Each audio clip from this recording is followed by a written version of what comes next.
Welcome to Feels Out Loud, brought to you by Becoming Together Therapy and Wellness. This is your host, Tara Martini, along with host Becky McNattin. We are so glad to have you listening as we live and share stories of mental health. Today, Tara, we're taking on a vulnerable and intense topic. Yes, ma'am. When disappointment hits us. And this is a very hard emotion to experience. Perhaps even hearing me say the word disappointment causes people to feel something in their bodies. Maybe, listeners, you immediately tensed up. Maybe you had a memory or image automatically pop into your mind. Maybe you started thinking about an area or relationship in your life right now that has caused disappointment for you. Maybe you want to immediately stop thinking about these things and even quit listening altogether. If so, I completely hear you. This is because disappointment is painful. We don't like pain. But as a show that is committed to discussing real life and real emotions to seek authentic mental wellness, we need to give space for the feelings that knock us over sometimes. So today, as we start the show, listeners, what are you disappointed by? A partner's lack of communication, a family member guilting you, a sibling who holds expectations of you but doesn't seem to respond with the same of themselves, a manager or boss who doesn't make time for your questions, feeling unseen in one-sided friendships, lack of emotional reciprocity in your connections, not having met expectations someone else set of you, a coworker not following through on their role in a project, kids who don't follow through on what you ask them to do.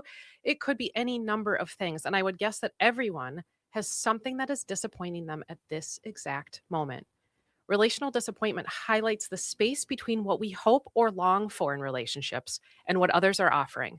Sadness, betrayal, confusion, anger, all can result. And truly, when disappointment hits, it can hit us hard. It does. Think about how growing up, everyone knew this, the universal saying of like, it's okay if my parents are mad at me.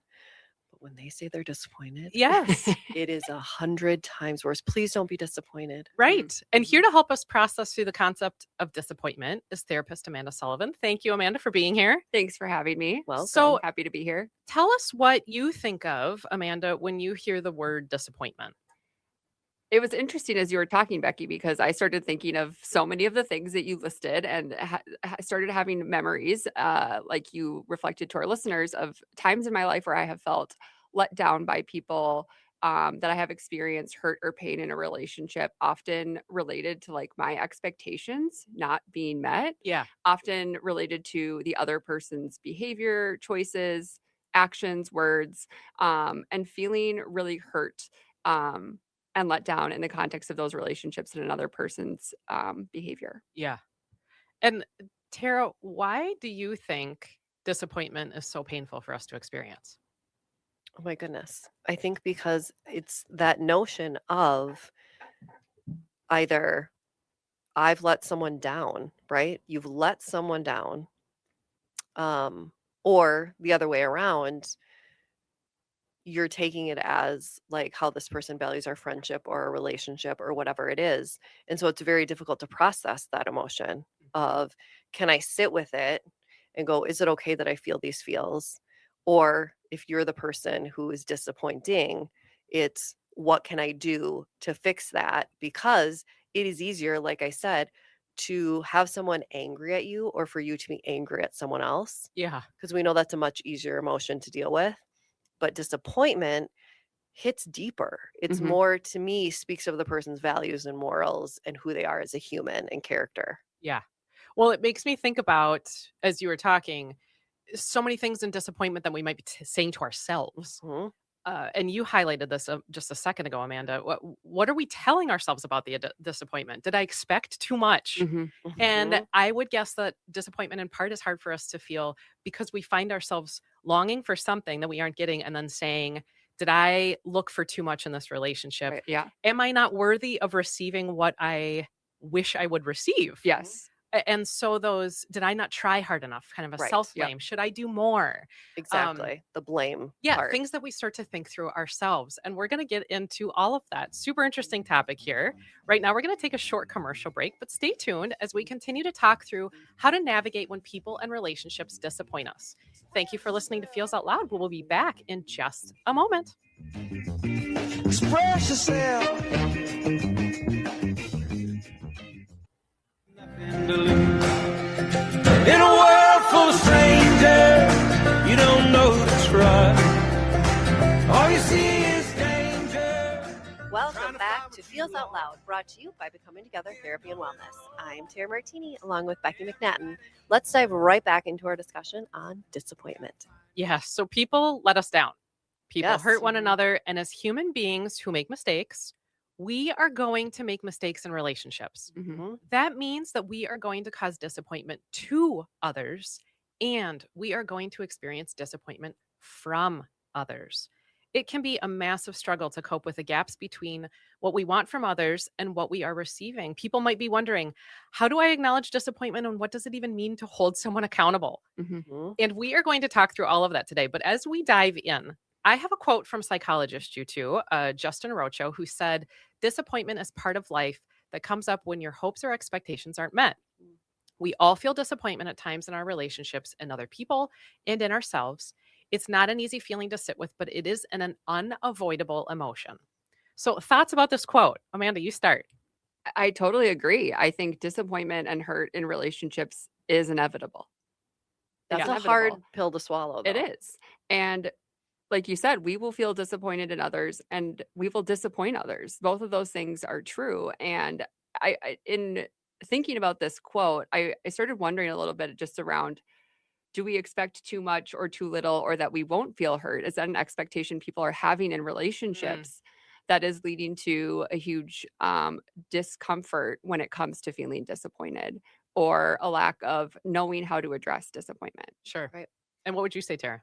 I think going off of what Amanda said, I think it's that facet of, well, you need to avoid disappointment. Just avoid it because it's Mhm. so difficult and it's uneasy. You feel uneasy sitting in it.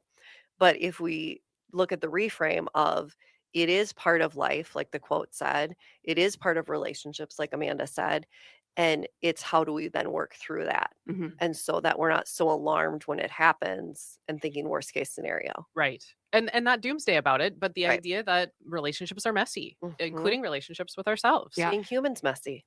And okay, so here we sit and the disappointment has happened. And I wanted to know, what do people do when others disappoint them? So over the last few weeks, I have completed my own little tiny research study. Of course you have. I have asked several humans of all ages, as young as 10 and all the way through adulthood. Some of these, you guys, are even our therapist coworkers who I Mhm. asked Yep. about this very topic. And I wanted people to be completely honest as I asked them, when people disappoint you, what do you do? And here's what I heard. I'm just going to read them through them, and then I want to hear your thoughts Yep. at the end. So here's what I heard, listeners. Well, if it comes to a task, I do whatever the person didn't do because someone has to finish it. Mm. I tell myself I can't count on them. I vent to other people about it. I might talk to the person, but people tend not to listen when they hear they've been disappointing to someone. Mm. I try harder to make up for what happens. I take responsibility for the other person disappointing me, and I fix it for them. I keep my distance. I put my guard up. I hide or run away. I don't like disappointment. I assess what they disappointed me for. I assess who they are to me, and does this relationship even matter? I get mad at myself for expecting something, especially if this is a pattern. I think about what role I play in it. I like control, and so I try to address how I can change the situation. I get pissed, someone said. I reframe the person and try to make the disappointment not as big of a deal. I tell myself they must be having a hard time. Someone else said, I think about whether the person has the ability to engage in the relationship and even recognize the rupture that occurred. Mhm. I do absolutely nothing because people disappointing you is what usually happens. Mm. I don't put myself in positions where I could be disappointed by people. When I can do something completely by myself, I do. I don't really expect anything from anyone. What are your thoughts, Wow. you two? Well, I tend to look at lists like this and pull out themes. So I think this Mhm. was a great list that kind of covered the spectrum of people's responses to disappointment. And in being a therapist who works a lot on trauma, I started to notice themes around stress responses and or defense mechanisms. Okay. Mhm. So I really noticed that I think a lot of these responses fall into some of those categories of fight, flight, freeze, or fawn. So true. And So true. how disappointment might be an emotion that activates maybe core wounds for us, which then Sure. in turn might activate a stress response for people. And oftentimes people have patterns related to those categories. And so my guess is that they fit into one of those in lots of situations Ah, in their life. And ultimately, I think all of these are self-protective in some way, which I think Oh, is for really, sure. really important Yes. to recognize mhm. that That's what I saw too. that we're trying to protect ourselves from feeling hurt, from getting hurt again, from feeling let down, and to notice how that both serves and disserves us. Yeah. What were your thoughts, Tara? As they were being read, I was thinking to myself, wow, every single person can't help but bring their lived experience into it. Mhm. Mhm. That these are such universal feelings. But looking at it every single time I thought, well, this person has brought in whatever, kind of creating a hypothesis of what got that person to make this response. Mhm. And thinking that nothing just happens standalone, Mm.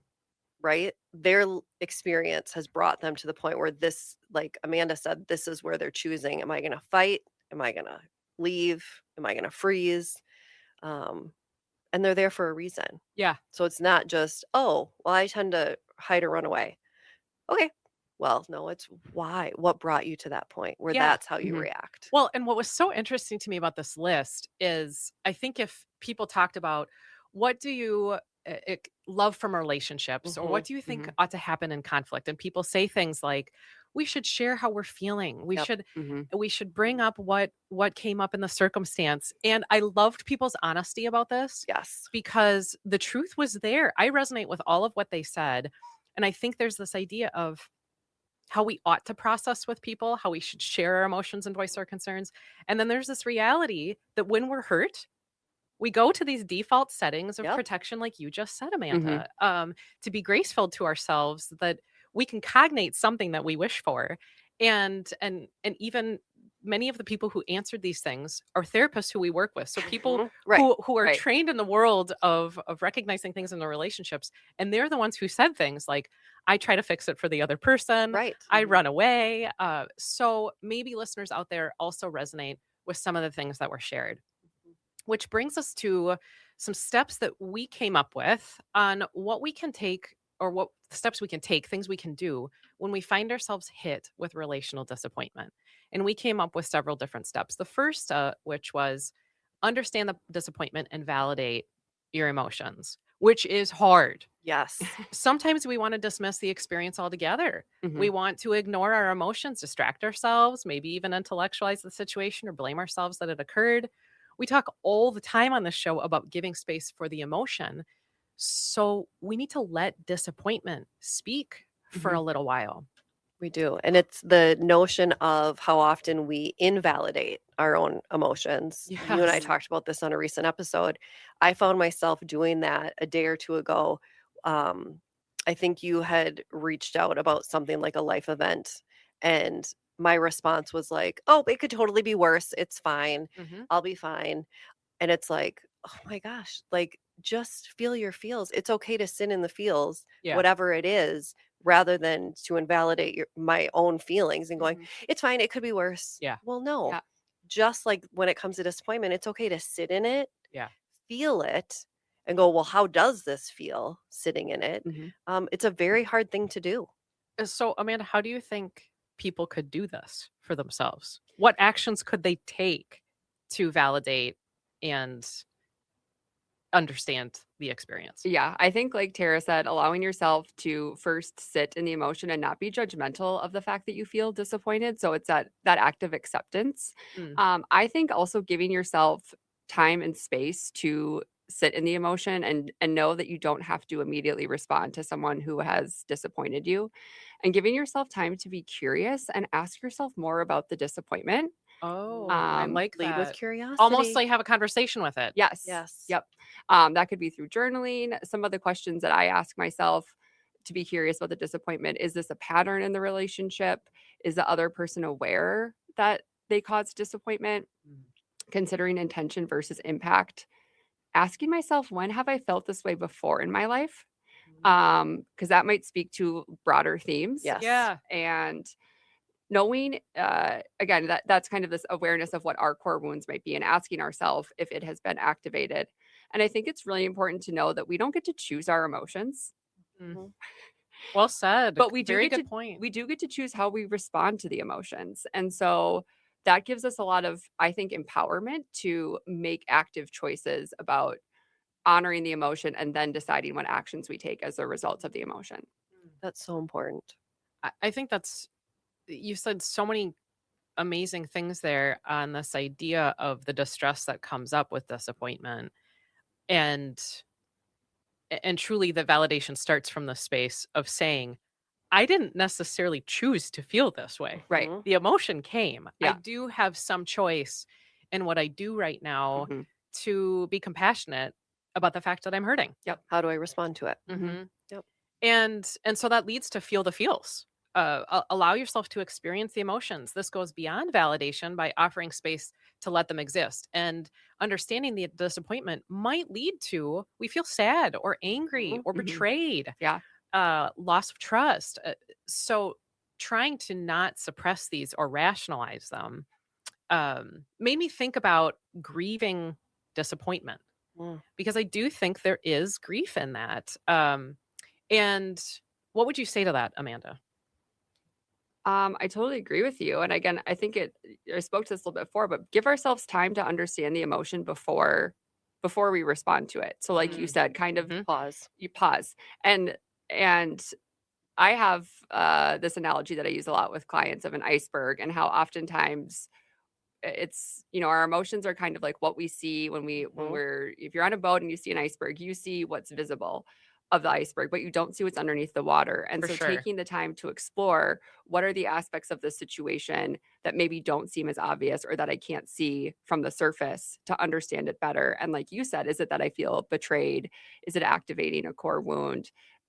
Is this a pattern of relationships in my life? Is it speaking to my boundaries and something maybe that I need to um, reflect on? But Mhm. understanding what is it really about, because it might not be just about the situation in and of itself. Well, it rarely is. Yeah. Well, that's a really good point, though, because it could be this pattern in your life, not even in that relationship. Yeah. Right. When you talk Like about Amanda said. core wound, you're talking about these very deep Yep. needs that might be present for a person that show up in all sorts of relationships. And Correct. to understand that disappointment might be operationalizing here, it really is tied to this deeper Yep. thing. Mhm. And I think, you spoke to this a little bit before too, but I think working on not just in this situation, but in all uncomfortable emotions, increasing our capacity. And I know you guys talk about this on the show, but learning to tolerate discomfort and not Yes. knowing and not feeling like we need to fix uncomfortable emotions immediately. Yeah. How do we build tolerance for sitting in something that makes us feel like we want to like crawl out of our skin? Right. Yes. Well, it is so true because it's that gut reaction of I'm either going to invalidate it or I'm going to dismiss it. Yeah. Right. Or I'm going to fix it, Yeah. Mhm. change it right away. Yep. And I think, Becky, you bring up the fact that you bring up grief and disappointment. I think rarely people put those two together, right? With Mhm. disappointment is grief. Yeah. It's what expectations did I have? And there's a loss there, right? And how do you sit with that and also look at it like, I think grieving gets more empathy, right? When it's like, oh, you're grieving that. Oh, okay. Well, I can connect to that. Yeah. That's a Mhm. universal thing. How can I apply that to my disappointment and explore that feeling and sitting in It's it? a really good point. Well, you said expectation there. And Yes. that is a fantastic transition to talking about expectations. That is the next step in this experience of disappointment. Think about expectations. And I have a quote that I wanted to share with you both. In order for someone to consistently let me down, I first needed to have held them up to an expectation they consistently weren't meeting. Yes, their behavior was the problem, but my expectations of them were the problem too. Blogger Mm, Haley McGee says this. wow. And I had some varying thoughts on this quote, but what are your thoughts, Tara? Yes. Oh my goodness. Um, First of all, I think everybody has felt that. But never well, I think it's more unique to go, well, yes, their behavior was a problem, but my expectations of them were the problem too. Of did I expect too much? Do they not have the capacity? to meet that expectation, what obstacles are getting in the way of them meeting the expectation. I think it's usually just identified like, oh, there's this, they're not meeting my expectations. That's the problem. But that second piece is so important but what about my expectations? Were they fitting expectations to have for this person? Were they too high? Were they too low? Right? Sometimes you have the opposite issue. Mhm. Um, And did the other person know our expectations? yes. Did we make it clear? Did we make it clear what our Yes. expectations were? Yes. Yes. Which is I do not do that. because we assume it's Right. unwritten. I We just like them to assume- read my mind. Yes. I'd prefer not to have to put a boundary in place. And you're not alone, girl. We all feel like that. Well, and it's interesting. I had this experience recently too, where I did express a need to someone and then they did it. And then I still felt disappointed that I had to ask them for it. And it speaks to what Oh. you're saying and that's, me also working on like, That's the core wound stuff. totally. Those are core needs of I want to be Yes. seen Right. in relationships without having to say how to be seen. I don't want to hand it to you. Yes. And that's where you bring up it's a beautiful example of how that operationalizes that you Yes. said. And to me, expectations need to reflect the reality of how someone acts. We might have feelings about that reality, but expectations need to reflect that reality. Sometimes adjusting our expectations to reflect that reality of how others treat us is a key aspect of responding to feeling disappointment or feeling let down in relationships. Setting realistic expectations of self and others is another aspect to this. But I would say things like, look at the evidence you see. You said it beautifully earlier, Amanda. Is this a pattern? Right. That would be, look at the evidence you Yep. see, consider the behavior or trait that you're interested in the other person changing, and then ask, how often do they do this? When have they demonstrated action steps toward change and sustained this over time? Yeah. If someone has promised you change, is the behavior self-driven or does it require reminders from you? Right. If someone has apologized to you, has the apology yielded changed behavior? What are your thoughts, Tara? Well, that last part has that apology yielded change behavior. There's so much in that. We've talked about apologies before. There's so much that speaks to the action or change initiated by it. I also think, as Amanda pointed out with the pattern piece, is it we're disappointed, disappointed, and then as a reaction, we still don't expect anything from the other person, but then we go, okay, maybe I need to lower my expectations and expect less of them. But how often we need to think about like, okay, wait a minute, that's me in a way fixing it for that person when still not holding them accountable, Right. because they're still disappointing in the same manner. I think it's so challenging because I agree with what you guys are saying, is that we don't all have the same relational, emotional, and communication capacity. And it doesn't mean that there still doesn't need to be accountability within our Correct. relationships. Yep. And it's really hard to figure out, each relationship that you have with each person in your life is going to be different in that regard. And it's going to even ebb and flow based on things going on in both of your individual lives and experiences. Right. But I think too, you bring up, Amanda, such an incredible point that if everyone's honest, we've all felt this, where you set the expectation, you tell them, right? You identify it, they follow through with it. But honey bunny, we then are left going, well, I'm still not regulated because I told you what I needed you to do and you just did it. I shouldn't have to tell you. Yeah. Right. And so it's also being okay with that. Right. Of, hey, I was clear and I stated my expectation. You did follow through with it and you met that expectation. Sitting in, I need to be at peace with that. How can I work to be more at peace with the fact that that irritates me because I shouldn't have to tell? Yeah. So I'm going to put you on the spot, Amanda. Okay. What is the difference between having high standards and having unrealistic expectations in a relationship? Yeah, I love this question. And I sat with it for a bit, and I think it's a great discussion question. I think, are we expecting perfection from other people? Are we expecting that other people will never mess up, or that even when we do express a need, that there won't still be some messiness or growth or challenge in them meeting that expectation? Are we also expecting, this is something that I struggle with, expecting other people to show up the same way that I do? Yeah. Oh. And really working hard to learn that that isn't necessarily reasonable, and Yeah. that people are going to show up differently than me. It doesn't mean that my way is better. Is the Mhm. yes. Yeah. That's a good point. And this having high standards, um if someone can't meet those, I'm just thinking about how that might mean that there's grief around this can't be a relationship either. Right. Totally. If the expectations are unrealistic, Yep. sitting with, well, does that meet the standard that I have around what relationship is? Yep. And Um, also, how is that relationship changing yeah. in a way of when I look at this question, I think we have a set of expectations for someone in a friendship, let's say, but life situations then can have it be where someone doesn't have the capacity to show up with that level of expectations that someone has set for us.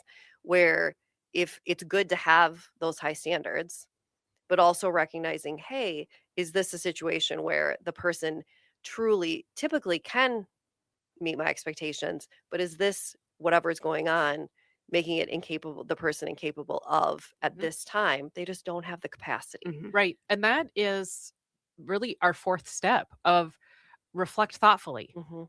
You're talking about sitting back, thinking about this. Yep. Don't rush to react. Be patient and kind with yourself in giving some time and space to ponder the relationship in general, Mhm. how this moment connects to the relationship in Yep. general.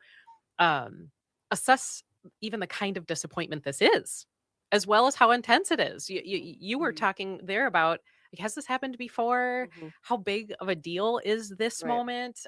Is this something that goes into the let it go Mhm. bucket of life? Right. Or is this a big deal? And I challenge listeners to ask yourself some questions. We've brought these up a little bit already in the show. Do I Mhm. share my needs clearly? Or do I expect someone else to know them? Okay, everybody, I do this. Oh, honey, so do I. Have I communicated what I need or am looking for? These are things when you're reflecting to ask yourself, Mhm. is this a pattern? Did they actually do something hurtful or was it my perception? Oh, wow. So Yeah. Amanda, what are your thoughts about those questions that listeners could ponder? I think those are great questions. They're actually questions that I ask myself a lot when I feel disappointed and I'm reflecting on relationships. Especially this last one, and you and I have had this conversation lots. Did they actually do something hurtful or was it my perception? Mhm. Mhm. And I think also reflecting on that we will need to give people are messy, they are flawed, they are human. And Mhm. so at what point do we have to have grace for that? Um, and I think a lot around this, do I expect someone else to know them? I think a lot of us do that. Oh, yes. And so I think that that's a really important one to reflect on. And um, I think also, like, does the engagement and the repair go both ways? And maybe that's me Mm. jumping ahead a little bit, but um, how is the other person in the relationship been engaged in trying to strengthen the relationship and communicate with me? Yeah, well, that's a fantastic transition to Yep. step 5, Yep. which is decide if you want to express the disappointment to the other person. You don't have to, listener. Mhm. You do not have to. But if you decide you want to express the disappointment to the other person, this would be holding the person accountable to what has occurred Mhm. and how you feel about it. And how can we assess what options we have and how important it might be to address it, considering the intent. You just mentioned this, Tara, the intent or reason behind an action or lack of action. And let's think through some examples on this. Mhm. Mhm. Being late to a get together because of bad weather versus being late to a get together because someone consistently doesn't plan for drive time. You might have disappointment if Mhm. someone is late to a Yep. get together, but you see it's snowing outside Right. Mhm. versus this is a consistent pattern of showing up a half hour after you had Mhm. planned to meet. Yep. Mhm. So what would you say about intent around what causes disappointment? What are your thoughts, Tara, about how intent might change how we feel disappointed? Well, I think going back to the example of if you look at it, was this person, is it coming from a space of how we're viewing it is there's no regard, right, for holding up their expectation or their Mhm. side of the expectation? Or is it something that was out of their control. Mhm. And I think often it is, and it's going back to the last section as well, or the last number 4, where it is the idea of um, it is not a bad thing to have to express what our needs are. It's also not a bad thing, going back to our current section, of voicing it when you are disappointed, Mhm. right? Where just because it was the weather or it was this pattern, Mhm. you don't need to ignore it, Right. right? You Mhm. can address it because then you're showing I value the friendship or the Right. relationship Right. um, in order to fix it. And as Amanda brought up a few minutes ago, this idea of what sort of reciprocity do you get? What kind of Yes. interaction do you get? Yep. And in my small research study, when I asked about disappointment, I also asked people, what does it mean to hold someone accountable? Mm, And they said, it means someone did something and you share with them, they missed the mark. It means I get to have an expectation of the relationship. It means sharing a personal boundary of what you will do if something continues. It means being completely honest, no sugarcoating, and telling someone straight up how it is. mhm. It means you don't take excuses or BS apologies. And so to me, talking about themes, as you were Mhm. mentioning earlier, Amanda, this is relational accountability. Mhm. It is relational accountability important when it comes to disappointment? What would you say? I would say it depends on the situation, but definitely. Mhm. I have an example related to the whole being late thing that happened with a person in my life that I care about very deeply. And I decided to approach it and just be like, "Hey, what's going on? Like it feels like you're consistently late to Mm, things." Mm, And I shared that for me, it makes it feel like my time isn't valued or right. important to them. mm, And we were able to have this conversation, and they were like, "Absolutely, that's not the case. Like, I very much value your time. It is my own process of struggle with executive functioning Right. challenges." Right. And we were able to talk about what that person was going to do moving forward to try to be more accountable to me and showing up on time. And they were able to share some strategies that they were going to try because they knew that it was important to me, huh. which was great. I think that That's an allowed. amazing Thank example you. of Yeah, feeling disappointment. yeah, You made a choice, as we're saying, you don't have to make the choice, but Right. you made the choice to share yeah. the experience of disappointment. That person heard you Yeah, Mhm. that was received well. Yeah, because sometimes part of why we don't share is we worry about yep, defensiveness or blaming, or we say that's not going to be worth it. yep, But then you were able to yeah, solidly address a rupture. yeah. And I think for me, it's like I want to be in relationships where I know that the other person cares about my feelings and my experiences and wants to understand that. And I also want to be that person for other people. Mhm. Sure. And so there has Yeah. to be able to get to that point, there has to be some vulnerability in addressing relational accountability. Yes. Well, and I think that piece of vulnerability and a lot of people, their gut reaction may be like, ooh, I'm not going to address this. But I also think there's something to be said that's so important but by bringing this up and stating your disappointment, Mhm. it also shares that you value this relationship and you care about the other person. Totally. Because by bringing it up, you're showing, I want this to be something we work on or for Mhm, you to work on. So I think it shows that you're very committed mhm. to the relationship. Yeah. Agreed. Well, and I think it strikes me so much. Both of you are saying we also we want the other people to do that for us. Mhm. Mhm. We want, I think most of us in a relationship want other people to tell us Yes. their experience about how we're showing up. And so, of course, then we can't only have it one way. Yeah. We we do can't? Right. we do What? have to say, well, then how do I participate in that if Right. that's what I would look for back from someone? Yep. Mm. And then this last step, set boundaries. We've done whole shows Oh, on yeah. boundaries here. Mhm. And so we could talk about this for a very long Mhm. time, but boundaries as protection. These are not punishment, everyone. This isn't about a consequence, but a way for us to protect ourselves emotionally and psychologically. Um, and recognizing the reality of expectations, what we are Mhm. seeing. Uh, Tara, why would you say it's important to set boundaries?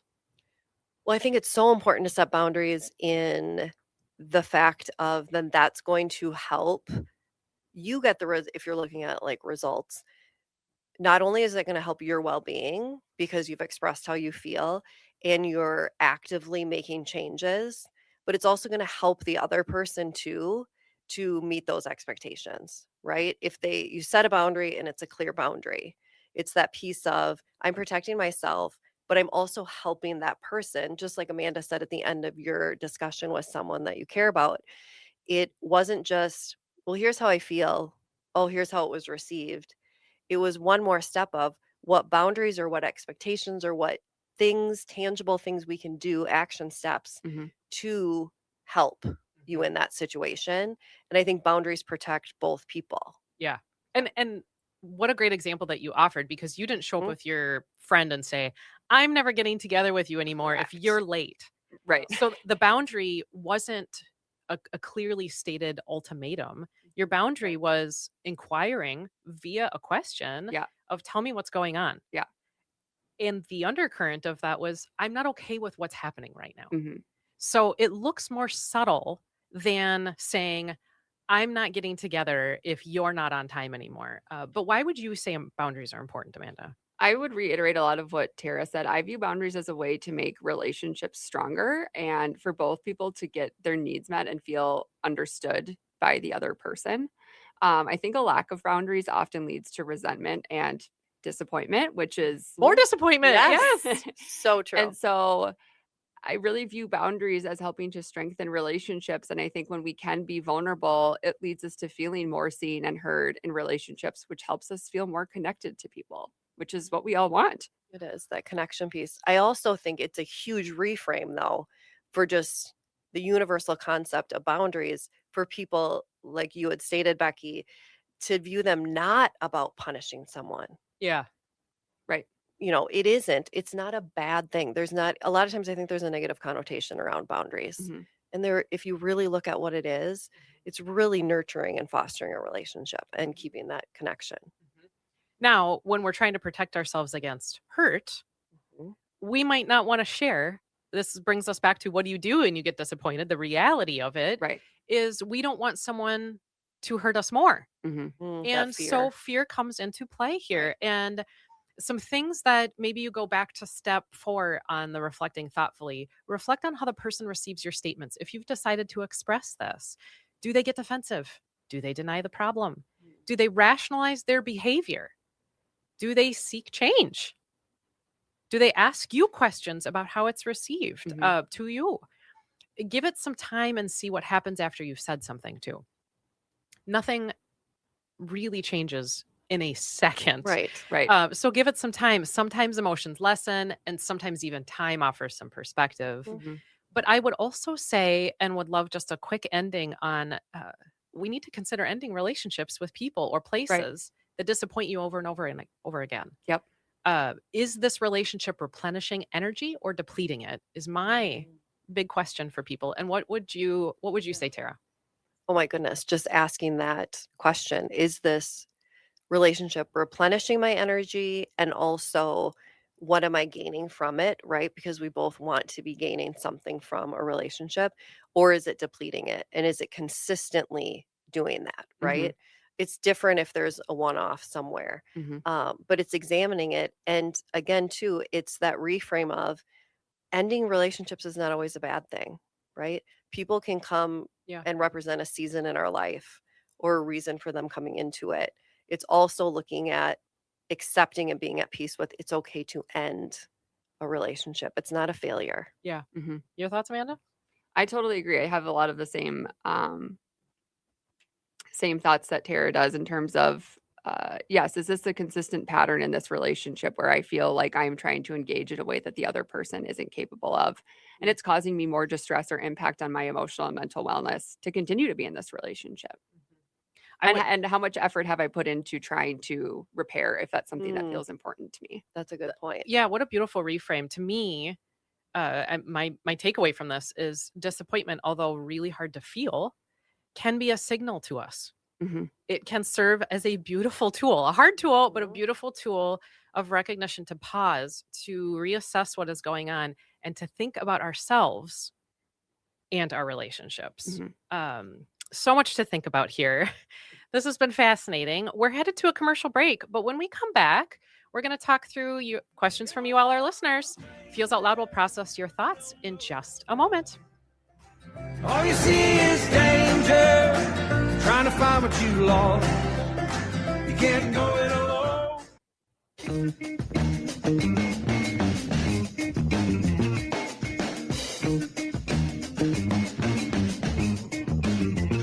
Express yourself.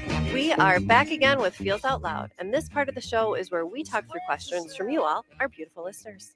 If you have a question related to mental wellness, sharing feelings, or topics for each week that you would like us to process through, please visit our website at becomingtogethermn.com and find the Feels Out Loud page to submit a question directly.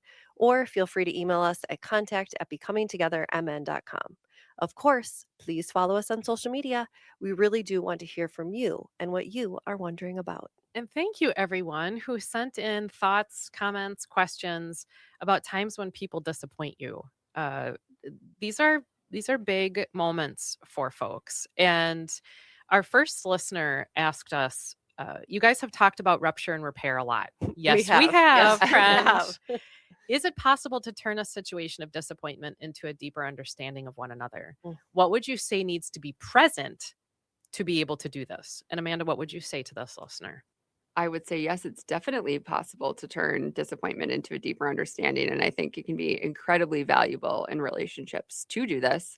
I think what needs to be present is a mutual desire to have this be part of the relationship with that person. They have to also be willing to engage in that work with you. And knowing that they are doing this because they care about the relationship, and it feels important for them to be able to continue to engage and have their needs met versus withdrawing or disengaging. And again, really viewing it as a positive if people are coming to you in your life and trying to have these conversations with you, because it means that the relationship is really important to them. What a beautiful reframe on that. Yes. Tara, what would you say about it? I think one of the pieces, I think Amanda said a lot of it beautifully, in that are each of you willing to hold yourself accountable, right, for your part, to be responsible for your part of this, but then also looking at it from like a growth mindset. This is an opportunity to help us grow and strengthen our relationship rather than, oh my gosh, we're going to address this and get into an argument about it. If we can have that reframe or that growth mindset, it's going to help going into it. But I think like Amanda said, both have to be willing to invest that, but then both have to be willing to like, okay, what role did I play in this? And be okay holding ourselves accountable. Yeah, I would add, my last thing would be active listening. Be a listener to Mhm. yourself first. That's the Yep. 6 steps we've covered. And then if someone approaches you and talks about disappointment, listen to what they're saying. Mhm. Our second listener said, what about disappointment in ourselves? How can we respond to times when this comes up for us? And listener, I want to just tease already that we decided we want to do a whole show on this, Mhm. because I do think that it is such a big concept that we talked about relational disappointment, but what about this relationship with us? So I'm going to give Amanda the last word here Oh on gosh, girl. how can we respond to times when this comes up for us? Well, I'm glad we're going to do you guys are going to do another episode about it. That sounds Yes. great. Yes. I think very similar concept to before, compassion and curiosity. So having Oh my gosh, compassion. the 2 words of our I show. mean, hi, I see a motif showing Well, up. we've tried to insert those 2 words every single week. I don't listen to the show at all. I had Yeah. no idea that those were important themes. So again, having compassion for ourselves and knowing that like we will feel disappointed in ourselves sometimes. And it does actually take a lot of courage to be able to recognize that. Yeah. And I think that we are able to grow as human beings for ourselves and for our relationships when we can recognize that we feel disappointed in ourselves, and knowing that we're not perfect and we're not supposed to be, and it's okay to be messy, and then to get curious about what caused the disappointment in ourselves. Yeah. And if you have a therapist, to reflect with them about that, to journal about it, to find a way to reflect on the experience and what you want to learn from it going forward. Yeah, I think was so well said that really disappointment in ourselves. Rewind this episode and go back through all of the steps. We can use those same steps when assessing Mhm. disappointment with us. Yep.